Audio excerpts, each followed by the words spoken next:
Bienvenue à toi dans cette toute nouvelle vidéo. Comment vas-tu? Ah, c'est en ce moment jogging, canapé, manque de vitalité. Eh bien écoute, une solution va trouver. J'ai 7 conseils à te donner dans cette vidéo, 7 conseils qui vont te permettre de débuter ou de te remettre au sport même après 40 ans. Et tu sais qu'après 40 ans, il faut que tu aies de la vitalité, crois-moi. Il faut que tu aies cette vitalité, c'est obligé, sinon c'est et tu ne veux pas couler. Tu ne veux pas couler. Alors écoute ces précieux conseils, il y en a 7. Le 5e est primordial. Alors suis-moi attentivement jusqu'au bout de cette vidéo. Let's go!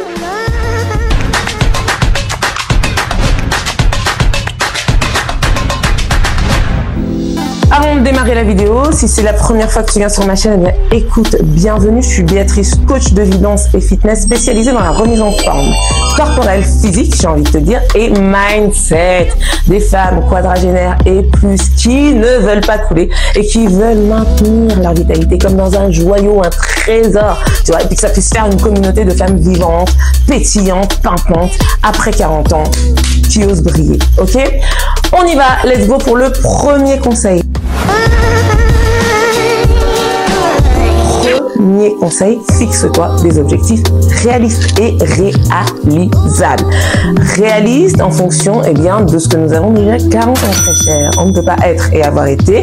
Je t'ai expliqué dans cette vidéo que ton métabolisme de base devait être augmenté par la musculation si tu ne voulais pas que ton corps se fatigue et qu'il ne dépense plus autant d'énergie qu'à 20 ans. Donc pour ça, il faut remédier en faisant du sport et une activité physique modérée à intensive chaque semaine. Et oui, madame. Donc c'est pour ça qu'il faut prendre en considération ces caractéristiques-là. Donc si tu n'as jamais fait de sport avant et que ton métabolisme est un petit peu, tu vois, un petit peu dans la flemme, etc., tu vas pas le rebooster en une journée, ni en une semaine, ni en un mois. D'accord? Il faut au minimum 3 mois pour commencer à avoir quelques effets.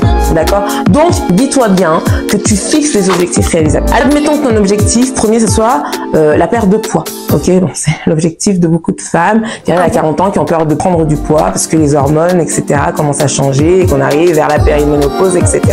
Tu dois absolument te fixer un objectif qui est réalisable et réaliste en fonction du contexte du fait que tu sois quadragénaire. Ton métabolisme ne va plus carburer autant que quand tu avais 20 ans, d'autant plus que tu n'as rien fait jusqu'alors.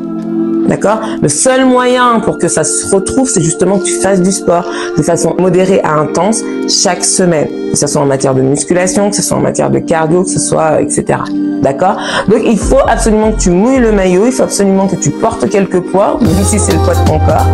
Oui, je te vends. Oui, peut-être que tu vas me dire, je te vends pas du rêve et que je te vends pas des techniques hyper faciles. Tout de suite, tu claques en 90 jours, tu te transformes en Jennifer Lopez. Eh ben non, parce que tu es réaliste, tu es sensé et tu écoutes des personnes sensées qui ne te vendent pas du rêve mais qui te donnent la réalité. Je te donne la réalité, c'est un conseil réaliste. Donc, tu vas par palier dans ta perte de poids, d'accord? Tu vas par palier. Et puis, on est dans des âges où, quand on veut perdre du poids, c'est pour être bien, pour être tonique. Et puis, ne pas se sentir engoncé dans ses vêtements. Donc, favorise, non seulement peut-être, si tu es la fan de la balance, favorise certes la balance, mais utilise d'autres outils de mesure comme le tour de taille, etc., qui risquent même de te motiver un peu plus que la balance. Ok? Fixe-toi des objectifs réalistes et réalisables en fonction de ton objectif. Par exemple, tu veux courir 10 km. 10 km, son objectif, c'est ou alors tout simplement te mettre à courir parce que tu sais que la course, ça a d'innombrables vertus et pour le corps et pour le psychisme. Tu te mets à courir, tu vas te fixer par exemple 10 km dans, je dis n'importe quoi, 3 à 6 mois, tu penses bien que tu vas pas sortir de ton portail et aller commencer ton premier entraînement, que tu vas pas faire 10 km. Si tu me fais ça, c'est que tu es encore sous le spectre de ceux qui te disent dans une semaine, tu fais le Run-Lion. Non. Tu prends ton temps, tu n'as jamais fait de sport ou ça fait très longtemps que tu ne t'es pas remis au sport. Respecte-toi. Respecte-toi et respecte ton objectif pour ne pas brûler, d'accord, de parler de boulot. fixe-toi un objectif à plus ou moins long terme et crée des paliers. Je t'encourage à prendre un carnet et créer des paliers entre tes objectifs, mini-objectifs, par exemple, marcher plus courir, si on parle de la course à pied. Ensuite, arrêter de marcher sur 1 kilomètre et reprendre, etc., etc. Il y a des superbes, moi quand j'ai repris la course à pied, bon, c'était il y a 10 ans de ça, mais je me fixais pareil les mêmes objectifs. Eh bien, je suivais Kalenji, hein, et dans des très bons programmes d'entraînement si jamais tu es passionné de la course à pied. Mais ça peut être pour tout autre objectif. J'ai envie de soulever 50 kilos, je vais pas aller essayer et me torturer le périnée en plus dès la première séance ou dès le premier mois de séance. Non, tu y vas progressivement, tu prends de la charge, tu travailles au poids du corps, après tu reprends de la charge, etc., etc. Et bien sûr que tu vas y arriver et que parce que tu vas y arriver, petits objectifs par petits objectifs, bah, que tu vas finir par vraiment aimer. Pour le deuxième objectif, on est vraiment dans la complémentarité du premier. Qui dit des objectifs réalistes et réalisables, dit que tu vas y aller donc progressivement, step by step. Je te l'ai un petit peu expliqué à la fin du premier exemple. Donc je vais passer très vite, mais vas-y progressivement. Ça, c'est même valable pour toutes les personnes qui font déjà du sport. Mais d'autant que toi, tu n'aimes pas ça à la base, d'autant que toi, tu te sens un petit peu obligé de le faire parce que tu as compris qu'il fallait prendre soin de ta santé, de ta vitalité grâce à cette chaîne, d'accord, qui veut te faire comprendre que oui, c'est comme ça et que c'est pas une punition. En fait, c'est pas une punition de faire du sport. C'est vraiment important pour ta vitalité. Bref, c'est progressif. C'est progressif. D'accord? Et c'est comme ça que tu vas apprécier. Pourquoi? Parce que dans progressif, il y a quoi? Il y a progrès. Et quand tu fais des progrès, tu te sens fier. Et quand tu te sens fier, ma foi, tu apprécies.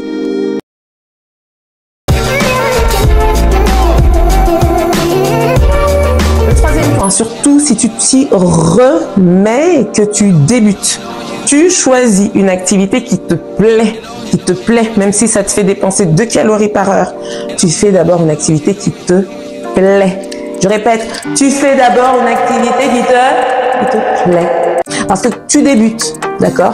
J'ai déjà donné sur cette chaîne des conseils pour dire qu'il fallait faire bien sûr l'activité qui nous plaisait, mais que à côté, il fallait faire des fois des choses, qui étaient un petit peu, tu vois, par exemple, si t'es pas fan du renfort, du cuissage de fessier, d'accord? Mais là, c'est quand tu débutes, quand tu t'y remets, il faut absolument que tu fasses quelque chose qui te plaise. Sinon, en 3 semaines, tu es dégoûté, tu me désertes. Et ce n'est pas ce qu'on veut. D'accord? On a dit, on ne veut pas couler. On ne veut pas couler. On veut de la vitalité parce qu'on sait que c'est ce qu'il nous faut, surtout 40 ans passés. Tu vois pas toutes nos vies de dingo. On a besoin de cette vitalité, qu'on le veuille ou non. Et c'est en bougeant, comme je te le dis, varié, équilibré, qu'on va le faire. Néanmoins, quand tu commences, tu te choisis une activité qui te plaît. Choisis quelque chose qui soit au plus proche de tes aspirations. Si tu aimes danser, si tu aimes la musique, etc. Si, je ne sais pas moi, de l'escalade.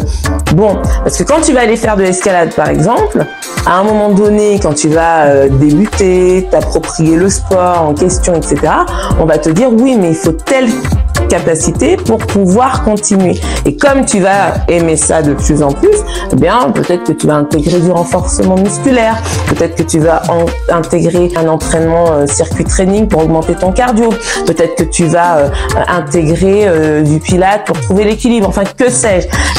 C'est ce plaisir que tu vas trouver dans ton sport qui va t'emmener progressivement et qui va t'ouvrir ton champ et ton choix ensuite pour intégrer d'autres activités qui seront complémentaires à la principale et qui te feront vraiment travailler. Et tu verras que parce que ces activités seront fonctionnelles et qu'elles serviront à un but précis, c'est-à-dire faire mon escalade en toute sécurité, en toute sérénité, d'accord, et en toute gaieté, bien, tu trouveras un intérêt. Et forcément, quand tu trouves un intérêt, tu commences à aimer.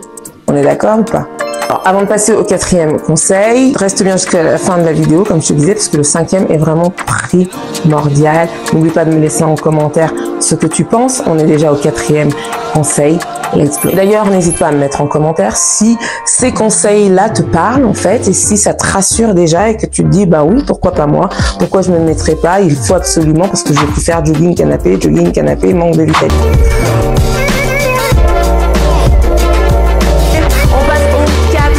Conseil, le 4e conseil, bah écoute, c'est la semaine de l'amour. Alors, on va parler partenaire. Trouve-toi, quand c'est trop difficile, un partenaire pour y aller. J'ai une adhérente là dernièrement qui m'a dit, bah je me suis mise à la musculation parce que je sais que c'est important à passer un certain âge pour fortifier mes os, pour fortifier mes articulations. Je te renvoie toujours à cette vidéo dans laquelle je te disais qu'il fallait prendre du poids après 40 ans, prendre de la masse musculaire. Eh bien, trouve-toi quelqu'un. Elle me disait, ben écoute, moi, toute seule, je pourrais pas y aller. Et puis j'ai ma voisine, et puis j'ai un tel ou un tel. Il faut, dans ces cas-là, te faire aider par quelqu'un, soit qui est déjà ultra taquet, motivé et expérimenté, ou soit quelqu'un qui veut s'y remettre aussi. Puis vous êtes des compagnons et des compagnes dans l'adversité, j'allais dire. Non, c'est pas une punition le sport. Vous êtes des personnes qui y allez, qui vous êtes motivés, vous vous motivez. Ça fait du covoiturage en plus. Enfin voilà, il se crée quelque chose autour de cette nouvelle activité, de cette nouvelle habitude que tu es en train de mettre en place, et tu peux le faire si tu es impulsé par la motivation aussi de quelqu'un d'autre. Donc ça peut être ton partenaire d'amour, ou ça peut être ton frère, ta soeur, ton voisin, bref, ceux qui courent promener le chien.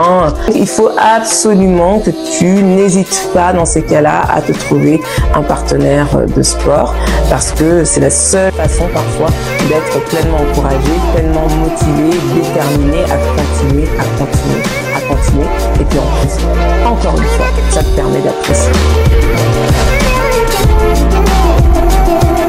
Alors, le 5e conseil, il est évident, c'est évident, mais on n'y pense jamais, et puis en plus on a peur de le faire. Alors ça, c'est la totale.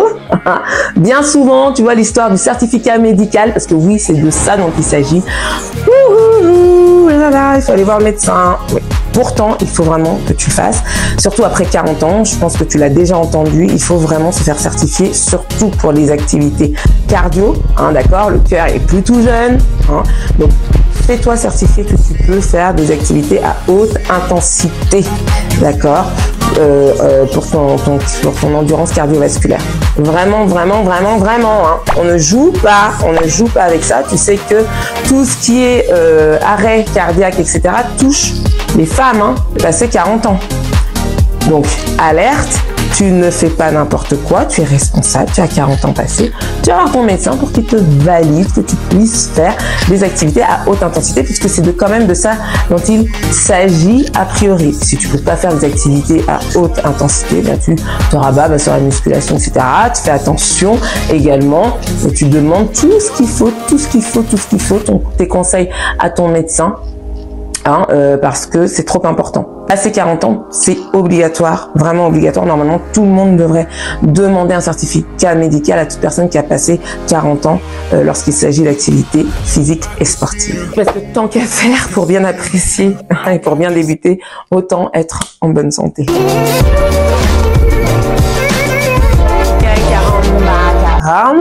Le 6e conseil, je crois que c'est le plus compliqué. Je le vois en tant que coach. Sois régulière.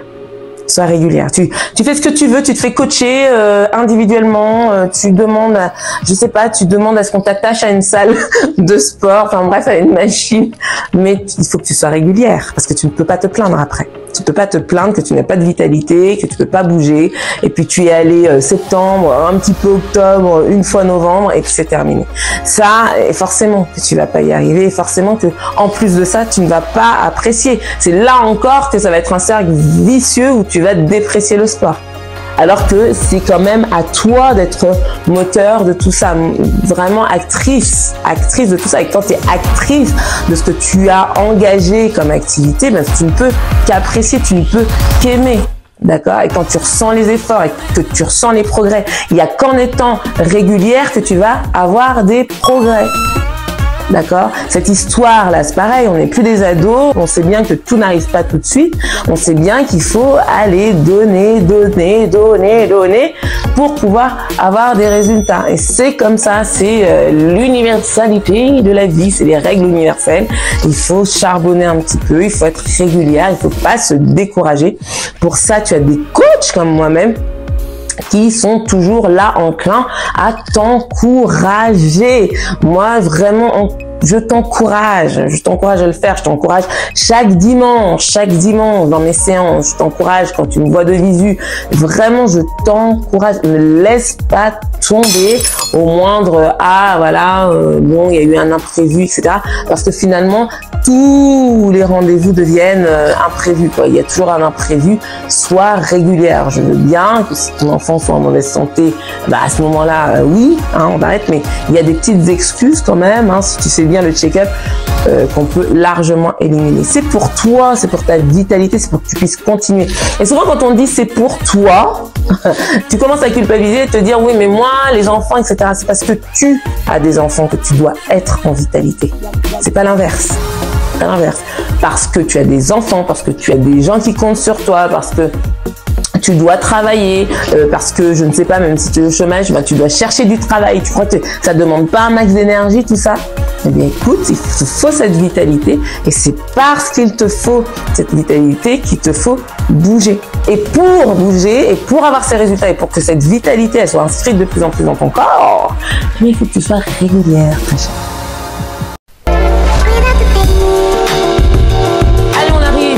Au 7e conseil. Alors le 7e conseil, c'est pareil, il est un petit peu ambigu. Pourquoi? Parce que je vais te dire, écoute-toi, écoute ton corps. Alors là, si tu es dans la phase jogging, canapé, vitalité, alors là, le sondage est vite fait, ton corps il te dit canapé. Ok, canapé, gros jogging, d'accord, mais c'est pas le jogging fashion, gros jogging. Il faut t'écouter. Alors moi, je vais te prendre ce conseil sous deux aspects. J'ai fait une vidéo avec mon frère sur la gestion de la douleur. Il y a un moyen de gérer la douleur. D'accord. Maintenant, quand on parle douleur, on parle de quoi en sport? Quand quelqu'un me dit oh, mais ça me fait mal aux épaules, ça me fait mal au ventre, etc. Ben oui, tu es en train de travailler tes abdos, oui, tu es en train de faire une planche, donc tu as de la tension musculaire, ça chauffe, ça brûle, donc ça fait un peu mal. D'accord, il y a cet acide qui vient là dans ton système et qui vient chauffer tout ça et ça brûle, ça fait mal. D'accord, donc c'est une certaine douleur. Maintenant, ce que je te dis, c'est que si tu as des courbatures, c'est normal, tu n'as pas fait du sport depuis Mathusalem ou tu t'y remets, donc c'est complètement normal. Deuxièmement, quand tu fais du sport, il y a de la tension musculaire, ça chauffe. Donc ça c'est normal. Donc ton corps qui te dit, en tout cas ton mental qui te dit ah non, abandonne. Attends, t'as vu comme ça brûle? Non mais ça va pas. Tu n'écoutes pas. Maintenant, si pendant ta pratique ou hors de la pratique, tu as quelque chose qui est de l'ordre, tu vois, de la douleur nerveuse, ça pince, etc., suite à un mouvement, là, tu t'écoutes, tu te reposes, d'accord? On n'est pas aux pièces, surtout au début, on a une stratégie long terme, donc pause, tu te reposes. Si jamais ça dure, médecin, ou tu fais le nécessaire. Et là, tu t'écoutes et tu n'insistes pas. D'accord? Parce qu'il y a les deux biais, tu vois. Donc, tu n'insistes pas, tu te reposes. Si ça dure, tu appelles ton médecin. Et à ce moment-là, c'est tout autre chose. Tu écoutes ton corps et tu fais gaffe. D'accord? Parce que sinon, si tu insistes, malgré la douleur, tu n'apprécieras pas et ça va encore te faire une mauvaise expérience avec le sport et tu ne voudras plus en faire. Le problème, c'est que si tu n'en fais pas, il y aura des dégâts. La quarantaine, c'est ta deuxième adolescence. C'est là où tu peux aller chercher à bien vieillir, bien vivre en toute vitalité pour faire toutes tes affaires en fait. Donc, vraiment, ce 7e conseil, il est important. Écoute-toi lorsqu'il s'agit de douleurs nerveuses inhabituelles. Par contre, si c'est des courbatures, si tu viens de faire une séance, d'accord, et que le lendemain, tu as des courbatures et que tu me dis « mais non, mais moi, le sport… » non, tu y vas, tu recommences, tu te remets en selle parce que tu es en train de travailler et tu es en train d'y arriver. Et je peux t'assurer qu'à force d'y arriver, tu vas aimer. Voici rendu à la fin de cette vidéo. Bon, elle est un peu plus longue, mais j'avais vraiment envie que tu sentes à quel point il est important d'avoir cette vitalité. De toute façon, c'est mon credo sur la chaîne. C'est mon credo, d'accord? Et si ça t'a apporté de la valeur, si ça t'a motivé vraiment, et que c'est la première fois que tu me rejoins, abonne-toi. Abonne-toi pour avoir plus de contenu. Il y aura des contenus motivation, il y aura des contenus conseils et nutrition, bien sûr, les séances de sport. Bref, n'hésite pas à me dire en commentaire de quoi tu as besoin qu'on parle également, parce que on parle bien de communauté, d'accord? Donc, n'hésite pas à t'abonner, à liker, partager, parce que peut-être que tu connais une copine qui a besoin d'entendre ça, d'accord? Je suis pas là pour te vendre du rêve, parce que j'estime que la réalité, elle peut faire rêver aussi, d'accord? C'est pas parce qu'on te vend pas du rêve que ta réalité, eh ben, ça peut pas être un rêve aussi, d'accord? Tu peux être pleine de vitalité et ça fait rêver. Ça fait rêver. Parce que quand tu as de la vitalité, tu as la santé et tu peux chercher à relever tous les défis, d'accord? Sachant que la vie nous en donne déjà bien suffisamment. D'accord? Et sans parler même, si il y a quelqu'un, un proche qui a besoin de toi, il faut que tu sois en vitalité pour l'aider. On est bien d'accord. On est bien d'accord que la vitalité, c'est au top. La santé, c'est au top des préoccupations que tu devrais avoir passé carrément. Ok? Donc, encore une fois, n'hésite pas à t'abonner. N'hésite pas à me dire en commentaire si ceci t'a apporté de la valeur, si ceci t'a parlé. Et puis, j'ai envie de te dire que tu dois t'autoriser à briller parce que sincèrement, je crois que c'est la clé. Alors brille, tu peux le faire, crois-moi.